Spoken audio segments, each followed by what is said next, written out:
Hello guys, welcome to my channel. बहुत बहुत स्वागत करती हूँ आपका अपने चैनल पर। आज हम एक जनरल कलेक्टिव रीडिंग कर रहे हैं कि आपके जीवन में जो भी व्यक्ति रहा है जिसने आपको हर्ट किया है, ठीक है, ये आपके कोई एक्स हो सकते हैं, फैमिली के लोग हो सकते हैं, उनको क्या कर्मा हिट कर रहा है, क्या उनके कर्मों का फल डिवाइन उनको दे रहे हैं, क्या इनको कर्मा हिट किया भी है या नहीं, ये सब बातें आज हम रीडिंग में जानना चाहेंगे। Divine, ancestor, master, spirit guide, please messages को निकालने में मेरी हेल्प कीजिए। डिवाइन, प्लीज़ मैसेजेस को निकालने में मेरी हेल्प कीजिए।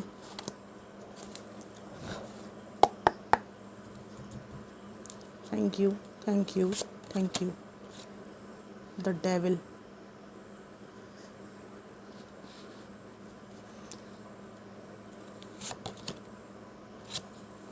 The lovers, page of wands, 5 of Pentacles, Queen of Wands, Justice। Bottom of the deck है 3 of Pentacles।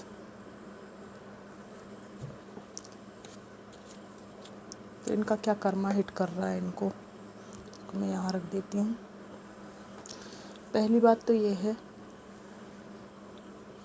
जो भी ये ब्लेम गेम आपके ऊपर लगाते थे, ठीक है, और आप इनको एक सॉफ्ट टारगेट देखते थे अपनी टॉक्सिसिटी को प्रोजेक्ट करने के लिए, तो आप जब से इनके जीवन से हटे हैं, इनकी जो डेविलिश एनर्जी है, जो इनकी डोमिनेटिंग डेविल वाली जो एनर्जी है ना, ये आपके ऊपर प्रोजेक्ट कर रहे थे क्योंकि आप इनसे प्यार करते थे। लवर्स का कार्ड है, बट ये अपनी अब डोमिनेटिंग एनर्जी के लिए किसी भी सुपात्र को नहीं खोज पा रहे हैं। कोई भी इनको आपकी तरह नहीं झेल रहा है। इसके बाद से इनके हाल ये हैं, ऐसे चिल्ला रहे हैं। कोई जगह खोजना चाहते हैं जहाँ ये अपनी टॉक्सिसिटी को निकाल सकें, क्योंकि जहाँ भी ये कोशिश करते हैं अपनी टॉक्सिसिटी निकालने को, वही व्यक्ति इनको धो देता है अच्छी तरह से कि भैया अपनी बकवास ना अपने पास रखो। भले वो इनकी थर्ड पार्टी हो, पेरेंट्स हों, चाहे कोई भी हो, कोई नहीं झेल रहा इनको इतना जितना कि आपने झेला था। सबसे पहला कर्मा इनको यही मिल रहा है, ये इनको कोई पूछ नहीं रहा है, ठीक है, कोई इनकी राय की वैल्यू नहीं कर रहा है, कोई इनके डोमिनेटिंग नेचर को बर्दाश्त नहीं कर पा रहा है। दूसरी बात यहाँ पर ये है कि इनको अपने जीवन में ग्राउंडेड होना क्या है ये नहीं पता था। धोखा तो इन्होंने आपको दिया थर्ड पार्टी को लाके, लेकिन इन्होंने ये नहीं सोचा कि ईश्वर के द्वारा इनको क्या दंड दिया जा सकता है, ठीक है, ईश्वर से कैसे बचेंगे ये जब इनका मौका आएगा कर्मा भुगतने का, ये नहीं सोचा।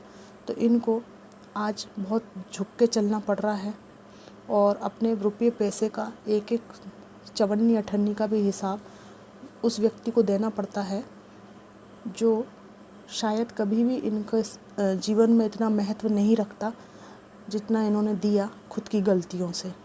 और जो हिसाब किताब as a husband, as a wife आपको देना चाहिए था, वो अब ये थर्ड पार्टी को दे रहे हैं। और इन्हें पता चल रहा है कि आपकी बराबरी में ये थर्ड पार्टी बहुत ज़्यादा शातिर है। यहाँ पर ये भी है कि पैशन बहुत है, आने के प्रति इच्छा बहुत है, जीवन के प्रति सपने बहुत हैं, पूरा कुछ भी नहीं हो रहा, ठीक है। यहाँ जस्टिस का कार्ड आया है इस कर्मा रीडिंग में। तो इन्होंने हमेशा ही अपनी इच्छाएं, अपनी भौतिक चीज़ें पूरी करने के लिए आपको इमोशनल ट्रॉमा देते रहे। मेल फीमेल कोई भी हो सकते हैं, ये इमोशनल ट्रॉमा इन्होंने आपको बहुत दिया है और आज जस्टिस ये हो रहा है, ये ठीक है, न्याय का सिद्धांत इनके सिर पे जाके लगा है और आज इनको बहुत बंधन महसूस हो रहा है। किसी से कुछ कहना चाहते हैं मन की बात, पर सुनने वाला कोई नहीं है, ठीक है।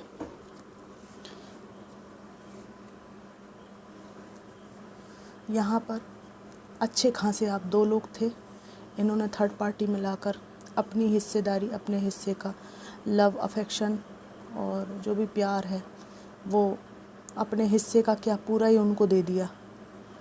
आपको तो इन्होंने कुछ भी नहीं दिया, जबकि आप इनके लीगली आपका पूरा अधिकार बनता था, अगर ये आपके एक्स हस्बैंड या एक्स वाइफ कोई रही हैं। यहाँ पर मैं ये भी देख पा रही हूँ कि आपके ऊपर जो ये ब्लेम लगाते थे, उन ब्लेमों को झेलने के लिए आज कोई भी तैयार नहीं है और इनको आज पता चल रहा है कि अपने आप में कितने गड़बड़ व्यक्ति हैं, कितनी गड़बड़ महिलाएं हैं। 4 ऑफ पेंटिकल्स है, असुरक्षा की भावना बहुत है। इनको लूटने वाले लोग मुझे दिख रहे हैं, कर्मा है इनका ये कि इनको अपना रुपया पैसा बहुत छुपा के रखना पड़ता है, बहुत बचा के रखना पड़ता है। इनके जो भी कमाई है उस पर बहुत गहरी नज़र है जिन लोगों के साथ ये रहते हैं। ठीक है, इनके साथ सबसे बड़ी दिक्कत ये है कि बहुत मेहनत से कमा कमा के पैसा इकट्ठा करते हैं। इनका कर्मा ये है कि उस पैसे पर बहुत नज़र है जिन लोगों के साथ भी ये हैं, और एक्चुअली मुझे ऐसा लग रहा है कि पैसे के कारण ही इनके लोग ज़्यादा आगे पीछे घूमते हैं, वरना इनको कोई भी तवज्जो नहीं देता है। यहाँ पर द हेरोफेंट का कार्ड है। शादीशुदा जोड़ा थे आप लोग और इन्होंने सब कुछ बर्बाद कर लिया। ठीक है, जो यथोचित मान सम्मान देना चाहिए था वो आपको नहीं दिया। आज पेंटिकल्स भी इकट्ठे कर रहे हैं तो वो भी इनके खुद के नहीं हैं, भले कितना भी हार्ड वर्क कर लें। ये बात यहाँ पर है। दूसरी बात ये भी है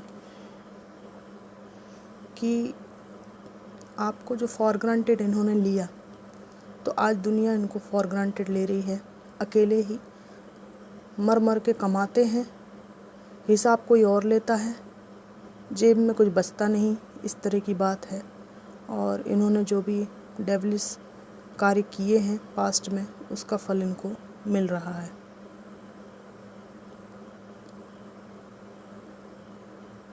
यहाँ पर ऐसा लगता है कि आपके कोई एक्स किसी जगह पर शिक्षक हैं, प्रोफेसर हैं या कोई टीचिंग पोजीशन में हैं, और ऐसा लगता है कि इनके जो व्यक्तित्व है उसका स्टूडेंट्स भी मजाक उड़ाते हैं। ठीक है, कि इनसे अपना घर नहीं संभला और ये यहाँ पर ज्ञान बांटने आ गए। ऐसा कोई बात है जो स्प्रेड हो चुकी है इनके रिलेशन के बारे में, तो इनका मान सम्मान इनको नहीं मिलता है। यदि ये बात किसी के लिए हो तो वो मुझे कमेंट बॉक्स में ज़रूर बताइएगा। और मुझे ये भी लगता है यहाँ पर कि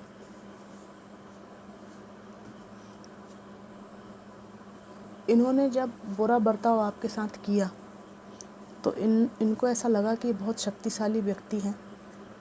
ठीक है, बहुत शक्तिशाली व्यक्ति हैं और ये किसी को सींग गड़ा देंगी या गड़ा देंगे तो वो व्यक्ति जो है इनसे ना नुकुर नहीं कर पाएगा। इनके हमले जो थे बड़े ख़तरनाक थे और उन हमलों से डर कर कोई भी इनका विरोध नहीं करेगा, इनको ऐसा लगता था। क्योंकि ये कमाऊ थे, कमाते थे, तो उनको ऐसा लगता था चूँकि मैं कमाता हूँ तो मैं सम्राट हूँ दुनिया का। या महिला हैं तो इनके पास कुछ गुण होंगे, हो सकता है कि सुंदर हों तो इनको लगता हो कि मैं विश्व सुंदरी हूँ, तो मैं जिसको चाहे अपने पीछे पीछे घुमाऊँ। किसी की मजाल कि वो मुझ में कोई कमी बता दे, इस तरह की बात है। हालांकि एडिक्टेड थे, ड्रिंक करते थे। कलेक्टिव रीडिंग है, हर बात हर किसी के लिए ज़रूरी नहीं है। ड्रिंक करती थी या करते थे, एडिक्शन था बहुत ज़्यादा, किसी न किसी चीज़ का बहुत एक्सट्रीम एडिक्शन।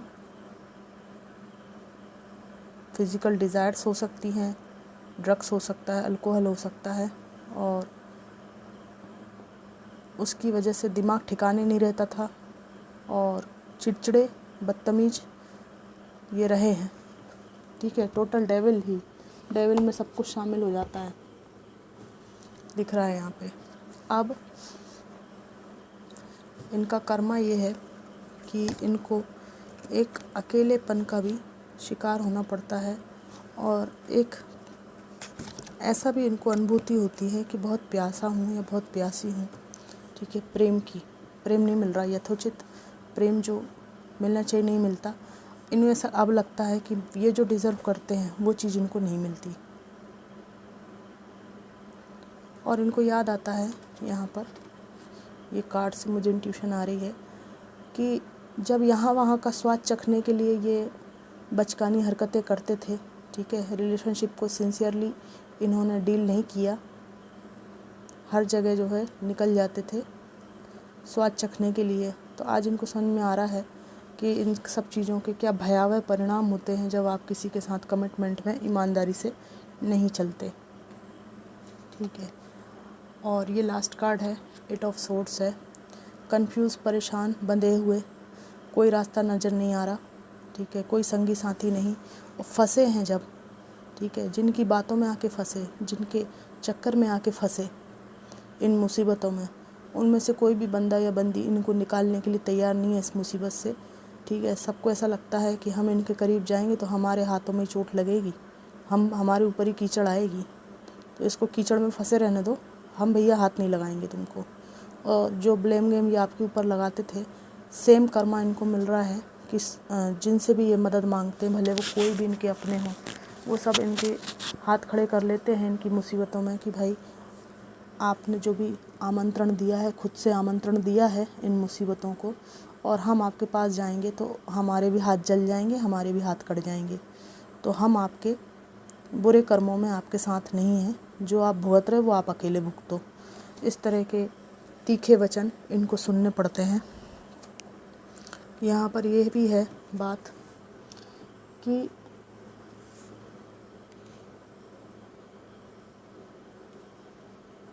जब तक इनका व्यवस्थित सब कुछ था आपके साथ, एक्स हस्बैंड हो सकते हैं, बॉयफ्रेंड हो सकते, सब तक व्यवस्थित चल रहा था, तो इनको ना एक बेचैनी की समस्या थी।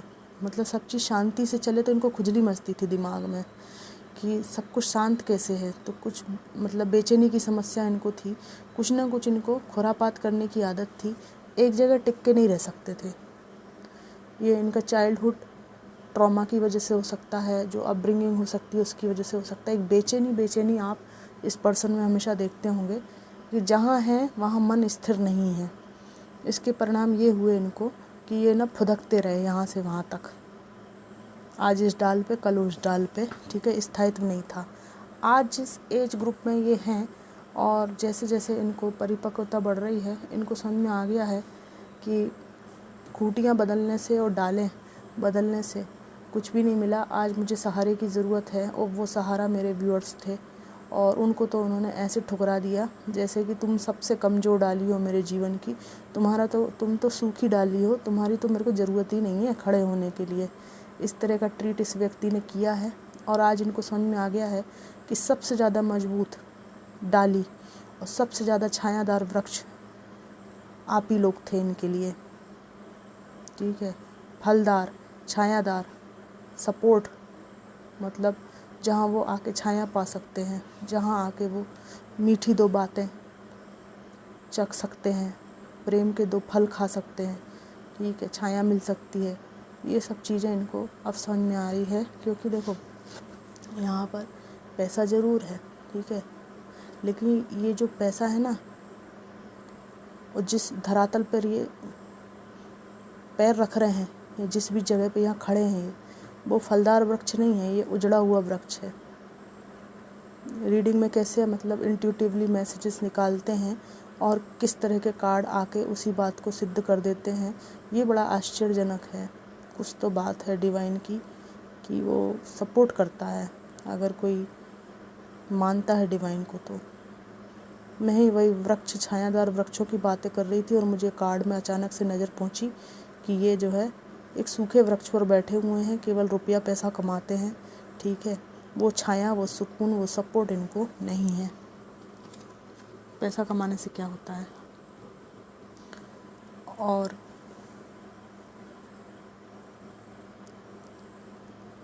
इन्होंने वो जो छाया है वो थर्ड पार्टी में देखी। ठीक है, अरे हरियाली है यहाँ पर, फलदार वृक्ष हैं, ये इनके पास चला जाए, मज़ा आएगा। ठीक है, तो कूद के वहाँ पहुँचे ज़रूर, लेकिन फिर वहाँ से ऐसे गिरे हैं या ऐसी गिरी हैं ये कि इनको ना आसपास कोई वृक्ष दिख रहा है जिस पे अब ये बैठ सकें, ना आपकी तरफ से कुछ मिल रहा है इनको। ठीक है, जीवन में जो भी इनको दिशा चुननी है, खुद से चुननी है, कोई बाहर निकालने वाला इनको नहीं है। ठीक है, और यहाँ पर एक बात और भी है कि अगर इनके पर्सन इनके साथ में रहते हैं तो ये जो है ना, जो भी सिचुएशन है, जो भी इनको फील हो रहा है, वो उनको ठीक से बता नहीं सकती, क्योंकि क्या है, वो फिर पूरा ओर छोड़ से पूरी कहानी बतानी पड़ेगी इनको। ठीक है, और इन्होंने रहते रहते इस थर्ड पार्टी के साथ ये भी सीखा है कि जैसे इसको कुछ हम बताएंगे और बाल की खाल निकल के पता नहीं कहाँ पहुँचेगी, इसलिए ये थर्ड पार्टी को दिल खोल के अपनी बातें नहीं बता पाते जिस तरह से आपको ये बताते थे। ये बात भी यहाँ पर है। और यहाँ पर इनसिक्योर हैं मनी को लेके, फाइनेंस को लेके, ये बात भी है। भले कितना भी कमाते हों पर इनसिक्योरिटी है इनको कुछ ऐसा फील होता है कि अगर ये रूपवान है, ठीक है, फिज़िकली अच्छे हैं, तो इनको लगता है इनके रूप के चक्कर में सब माया चल रही है। और अगर ये धनवान है तो इनको लगता है कि धन के पीछे सब हैं, बाकी इनको ये अच्छी तरह से समझ में आ रहा है कि मेरे साथ कोई नहीं है। हो सकता है देखने को फैमिली हो, परिवार हो, सब कुछ हो, लेकिन वो जो मन का खालीपन है वो भरने वाला कोई नहीं है। ठीक है, तो ठुकराया है तो सब भुगतना ही पड़ता है ना। अब आप इनका कुछ भला भी चाहें तो दुआएं दे सकते हैं, बाकी आप डिवाइन का जब जजमेंट होता है ना, जजमेंट का, जस्टिस का कार्ड भी आया है, तो आप कुछ कर नहीं सकते, कर्मों का तो भुगतना ही पड़ता है। इस व्यक्ति की ना चीख चीख के चिल्लाने की बहुत इच्छा है, रोना चाहते हैं चिल्ला चिल्ला के। ये कार्ड जो है बहुत स्ट्रांगली आया है, क्योंकि बहुत कुछ भरा हुआ है इनके मन में। अब शब्दों में ये किस किस को क्या क्या कितनी कहानी बताएंगे, है ना। खुद की गलतियां हैं, पश्चाताप है, बहुत सारी चीज़ें हैं। तो कुल मिला के व्यक्ति जब शब्दों में नहीं कह पाता तो केवल वो चीखना या चिल्लाना चाहता है। ठीक है, तो ये बात यहाँ पर है। ये आपको स्टॉक भी करते हैं, आपको सोशल मीडिया पे बहुत ज़्यादा ढूंढ रहे हैं। ठीक है, और अगर आप इनके साथ विवाहित थे तो वो समय याद आ रहा है, और अगर मैरिड आपकी नहीं हुई थी तो आपके साथ मैरिज का इनका इरादा है कि कुल मिला के आपका हाथ थामना चाहते हैं, और इनसे कोई भारी गलती हुई है तो नई शुरुआत करना चाहते हैं। ये यहाँ पर निश्चित रूप से आया है।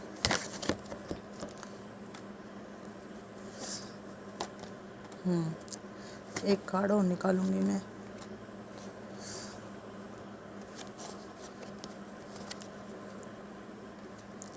यहाँ पर ऐसा भी दिखता है मुझे कि पूरी दुनिया इन्होंने देख ली, इनको लग रहा है, पर मन का बोझ कहीं खाली नहीं हुआ। ठीक है, स्टक हैं, तकलीफ़ में हैं, परेशान है, और परेशान है फाइनेंस को लेकर। फाइनेंस इनका रुका हुआ है, अच्छी ग्रोथ नहीं मिलती, ये इनका कर्मा है। वहीं ये इस तरह का कर्मा भुगत रहे हैं, और आप जो है ना ब्लेसिंग्स के रूप में आप क्वीन ऑफ पेंटिकल्स हो रहे हैं। इनको ऐसा लगता है कि इनसे अलग होने के बाद आप में बहुत ज़्यादा उन्नति आई है, बहुत प्रगति की है अपने लाइफ में, और जो कुछ भी आप पाना चाहते थे, जो इनकी पनौती, इनके पैर आपके जीवन में होने के कारण सब रुका हुआ था, वो सब आपको डिवाइन दे रहा है। ये इनका कर्मा है, और ये बात इनको खुद के लिए फील होती है कि ये आपके जीवन में सबसे बड़ी बाधा थी या बाधा थे, और इन्होंने आपके व्यक्तित्व को दबा के रखा था। ये कितना काला व्यक्ति दिख रहा है, कितना नेगेटिव, कितना मतलब अलग ही ऑरा है इनका। और ये ऑरा देखिए, ये आपका ऑरा है, ये बहुत ब्राइट है, नीट एंड क्लीन है, किसी के प्रति दंश नहीं, किसी के प्रति बैर नहीं, किसी से बुराई नहीं, बट प्यार किया था, बस इतनी सी बात है। ये बहुत बड़ी गलती हो गई। ठीक है, अब वो गलती को सुधार लिया तो ये वाला ऑरा आपका हो गया है। ठीक है, न केवल आपके द्वार पर अबंडेंस आने वाली है, प्रगतिशील होने वाले हैं आप, और चल रही है आपकी ये प्रोसेस, है ना। और अगर आप मेल्स हैं तो कई लोग बहुत सक्षम हो चुके हैं और इस व्यक्ति को मुंह की खानी पड़ रही है। तो ये कर्मा बहुत बड़ा है। सबसे पहली बात तो ये बताऊंगी कि इनका जीवन टोटल मिलाकर बोझिल है, ठीक है, बोझिल है, स्टेबिलिटी की तलाश में ये व्यक्ति है, परेशान है, ठीक है। अब मैं कुछ इनके मैसेजेस भी निकालूंगी, देखते हैं क्या आता है।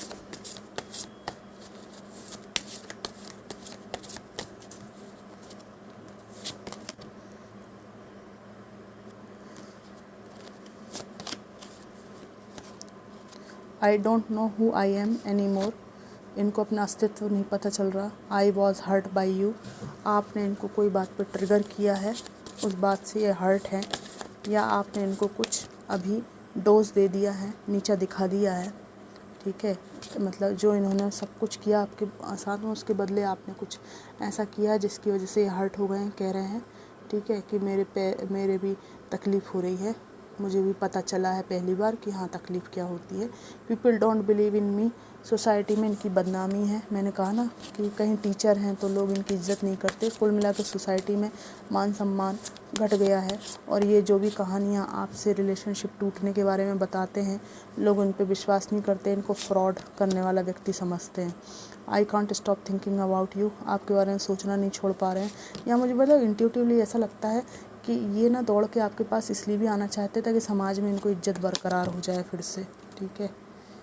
My life is a mess right now. मेरी ज़िंदगी में बहुत ज़्यादा मैस मचा हुआ है, घिच पिच मची हुई है। I have to let you go to find myself. ये कह रहे हैं कि अगर मुझे खुद के बारे में जानना है तो सबसे पहले मुझे तुम्हें लेट गो करना पड़ेगा, ठीक है, तुम्हें भूलना पड़ेगा, अपनी ज़िंदगी पर ध्यान देना पड़ेगा, नहीं तो मैं तो बर्बाद ही हो जाऊंगी या बर्बाद हो जाऊंगा। I need to figure myself out. वही बात फिर से आई है कि खुद को ही मैंने खो दिया है, ठीक है, मुझे सब कुछ ठीक से मैनेज करना पड़ेगा। I am stuck in vision of us together. तुम्हारे और मेरे जो रिलेशनशिप था उसका जो विज़न है उसमें मैं स्टक हूँ। जो आपकी शादी हुई थी ना, इस विज़न में ये स्टक हैं। As a husband, as a wife, जो आपके साथ इनका विज़न है उसको ये बार बार मिस करती हैं या मिस करते हैं। तो फ्रेंड्स, कर्मा तो बहुत डटकर मिल रहा है और उसमें अब आप कुछ नहीं कर सकते, ठीक है। डिवाइन की मर्जी। हमने